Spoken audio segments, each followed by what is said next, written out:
வெறும் 5 நிமிஷத்தில் இட்லி, தோசை, சாதம் எல்லாத்துக்கூடையும் வச்சு சாப்பிட்ற மாதிரி ஒரு அருமையான துவையல் ரெசிபி பார்த்துடலாமா? கடாயில் ஆயில் ஆட் பண்ணிக்கலாம். உளுத்தம்பருப்பு, துவரம்பருப்பு இல்லைன்னா கடலைப்பருப்பு சேர்த்துக்கோங்க. காஞ்ச மிளகாய், கொஞ்சமாக புளி, கூடவே தேங்காய், இது எல்லாத்தையும் கொஞ்சமாக ரோஸ்ட் பண்ணி எடுத்துக்கலாம். ரோஸ்ட் ஆக ஆரம்பிச்சிருக்கு. இப்போ இது கூட ஒரு 4-5 பல்லு பூண்டு சேர்த்துக்கலாம். கூடவே நறுக்கி வச்சுருக்கிற வெங்காயம் நல்லா வதக்கிக்கலாம். எல்லாம் நல்லா வதங்கிடுச்சு. கூல் ஆனோடனே மிக்சியில் சேர்த்துக்கலாம்.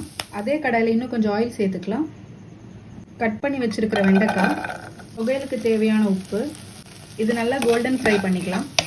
வெண்டைக்காய் நல்லா வதங்கிடுச்சு. இது ஆறினோடனே இதையும் மிக்சியில் சேர்த்துக்கலாம். எல்லாத்தையும் தண்ணி ஊற்றாமல் நல்லா கொரன்னு அரைச்சி எடுத்துக்கலாம். துவையலுக்கு தாளிப்பு ரெடி பண்ணிக்கலாம். இப்போ அதே கடாயில் கொஞ்சமாக ஆயில் ஆட் பண்ணிக்கிறேன். கடுகு, கருவேப்பிலை,